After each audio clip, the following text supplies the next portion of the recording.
Olá pessoal, então dando continuidade ao nosso estudo sobre trigonometria, chegamos aqui numa etapa que é o teorema dos senos e na sequência o teorema dos cossenos. No teorema dos senos eu tenho a seguinte sentença aqui que vai determinar a nossa resolução dos exercícios. A medida do lado A sobre o seno do ângulo A deve ser igual à medida do lado B sobre o seno do ângulo B, que deve ser igual à medida do lado C dividido pelo seno do ângulo C. Eu tenho um exemplo aqui num triângulo para a gente identificar essas situações. Então veja aqui, ó, eu tenho um triângulo ABC, né? A gente dá o nome do triângulo a partir dos vértices dele. O lado oposto a esse vértice é o A minúsculo, que é o que a gente vai usar aqui na nossa fração, né? E esse ângulo A, da onde que eu tiro? É o ângulo interno relacionado a esse vértice. Então se aqui eu tenho o vértice A, dentro dele aqui eu tenho o ângulo A. Mesma coisa para os demais, ó. Que eu tenho o vértice B, do outro lado eu tenho o lado B, e junto desse vértice, na parte interna do triângulo, eu tenho o ângulo B que está aqui, né? Então eu vou usar o B, lado B, sobre o seno deste ângulo aqui. E a mesma coisa para C, né?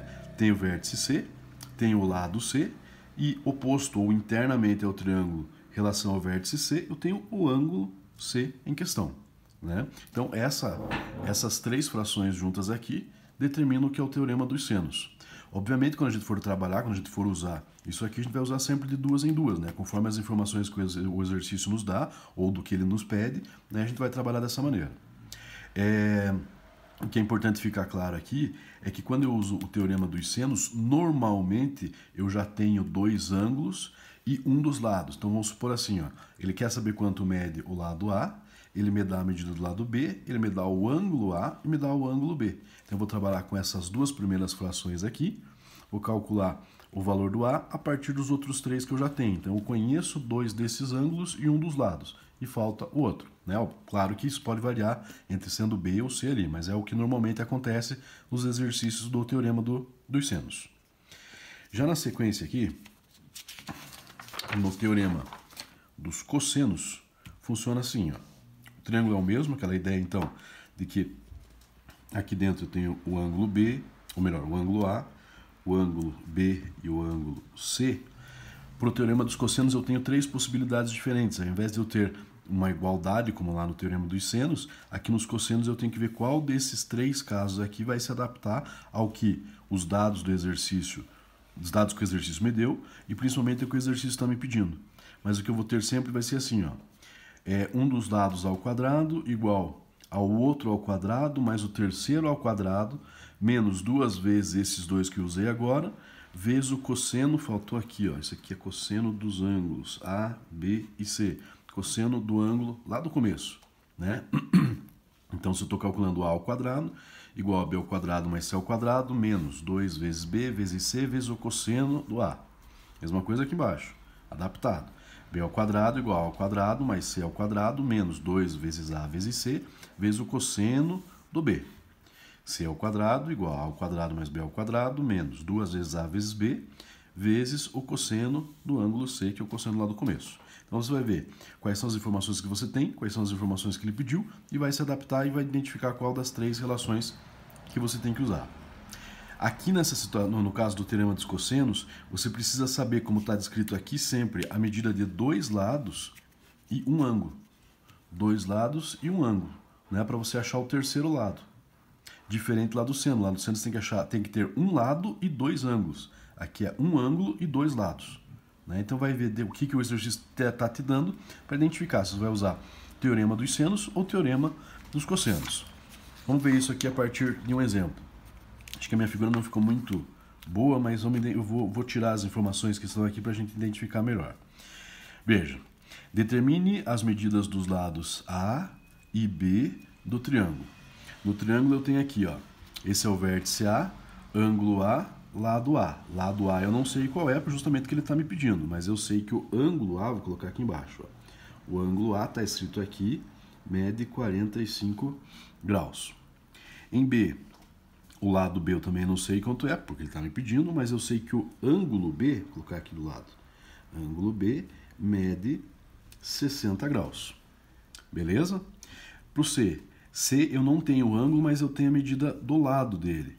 Só que eu não tenho o ângulo ainda, eu posso determinar esse ângulo. Vou até colocar aqui embaixo, ó. O ângulo C vai ser igual a quanto? Como é que eu chego na medida do ângulo C? Se eu estou falando de triângulo, a soma dos 3 ângulos internos sempre dá 180 graus. Né? Então, se eu tenho aqui 45 e 60, somando esses dois, eu tenho 105 graus. 180 menos esse 105, eu consigo chegar nos 75 graus, que corresponde ao ângulo C. Tá? Então, de novo, se eu somar os ângulos internos de um triângulo, tem que dar 180. No caso aqui, eu já tinha 45 e 60, que é o 105. 105 menos, ou melhor, 180 menos o 105, 75 graus, que é o que corresponde ao ângulo C. Somando agora os três, eu tenho um total de 180 graus. Né? E ainda, o lado C, aqui embaixo, mede raiz de 2 mais raiz de 6. Beleza, estas são as informações que eu tenho. Se ele está me pedindo a medida dos lados, eu vou ter que ir por etapa para chegar onde eu preciso. Mas eu posso usar aqui o teorema dos senos igualando da seguinte maneira. Veja aqui, ó. A medida do lado A, que eu ainda não conheço, sobre, deixa eu passar uma reta aqui, o seno do ângulo A. Quanto que é o ângulo A? 45. Quanto que é o seno de 45 graus? O ângulo de 45 é raiz de 2 sobre 2.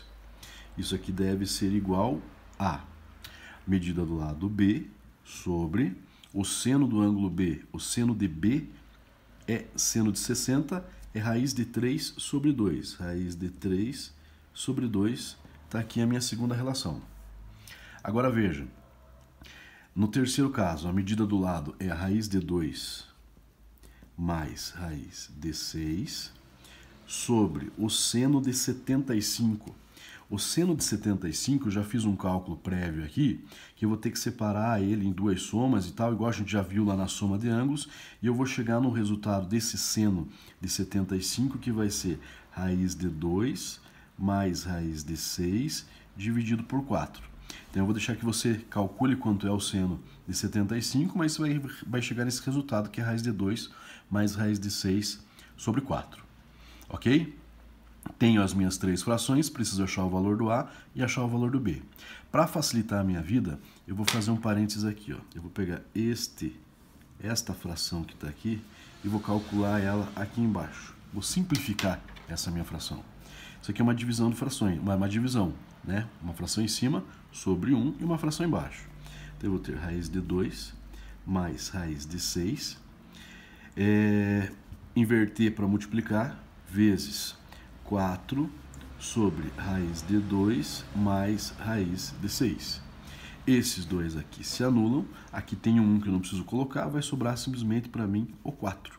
Então eu posso afirmar aqui na sequência que tudo isso que eu tinha aqui em vermelho vai resultar em 4. Mas por que eu fiz isso? Porque isso vai facilitar muito minha vida na hora de eu achar o valor do A e do B. Porque eu vou fazer o seguinte agora aqui, ó. A sobre raiz de 2 sobre 2 deve ser igual a 4. Essa fração está dividindo, vai passar multiplicando. A é igual a 4 multiplicado por raiz de 2 sobre 2. Esses dois aqui se simplificam. Puxar aqui já é suficiente. A vai ser igual. 4 dividido por 2 é 2, raiz de 2, que é a medida do lado A desse meu triângulo. Pronto, acabou. Agora eu vou para o lado B, seguindo essa mesma ideia. Ó. B sobre raiz de 3 sobre 2 deve ser igual a 4. Essa fração está dividindo, vai passar multiplicando. B igual a 4 vezes raiz de 3 sobre 2. Mesma ideia, vou simplificar aqui e vou chegar aqui. B é igual a 2, ou 4 dividido por 2 sobrou 2. 2 raiz de 3. Está aqui o resultado. Então ele pediu medida do lado A e do lado B. Lado A está aqui, 2 raiz de 2. Lado B, 2 raiz de 3. São os resultados do exercício. Beleza? Mais um exemplo na sequência. Agora eu tenho uma situação assim, ó. Determine a medida do lado C do triângulo. Então ele quer saber quanto mede esse. Ele me deu quanto mede A e quanto mede B. Vou colocar aqui embaixo. O lado A mede 3. O lado B mede 2. Que mais de informação que eu tenho aqui? Eu tenho o ângulo C o ângulo C é igual a 120 graus. Estou aqui, 120 graus. Se eu tenho A, tenho B e tenho C, aqui é bem fácil de eu identificar, vou até puxar aqui, ó. Eu vou usar o teorema dos cossenos nessa terceira situação, né? Eu tenho A, eu tenho B, tenho A, tenho B e tenho o ângulo C. Então, eu vou fazer todas as substituições para achar justamente o lado C desse meu triângulo. Vamos ver como é que vai ficar. Vou puxar aqui em cima. Eu vou ter lá o lado C elevado ao quadrado, segundo a minha fórmula. Vai ser igual o A ao quadrado, então vai ficar 3 ao quadrado. O B ao quadrado é 2 ao quadrado, menos 2 vezes o A, que é 3, vezes o B, que é 2, vezes o cosseno dos 120 graus. Tá aqui. Podia ter substituído, mas deixei ali. C ao quadrado é igual. 3 ao quadrado é 9, mais 2 ao quadrado é 4, menos 2 vezes 3, 6, 6 vezes 2 são 12, vezes cosseno de 120 graus é menos meio. Tá aqui. C ao quadrado é igual 9 mais 4, aqui eu tenho 13, aí menos com menos é mais, 12 vezes 1 é 12, 12 dividido por 2 são 6, C ao quadrado é igual 13 mais 6, 19, C, portanto, é raiz quadrada de 19. Não posso simplificar porque 13 é número primo, então está aqui o que ele me pediu. A medida do lado C, a partir do teorema dos cossenos, tem que a medida é raiz quadrada de 19. Beleza?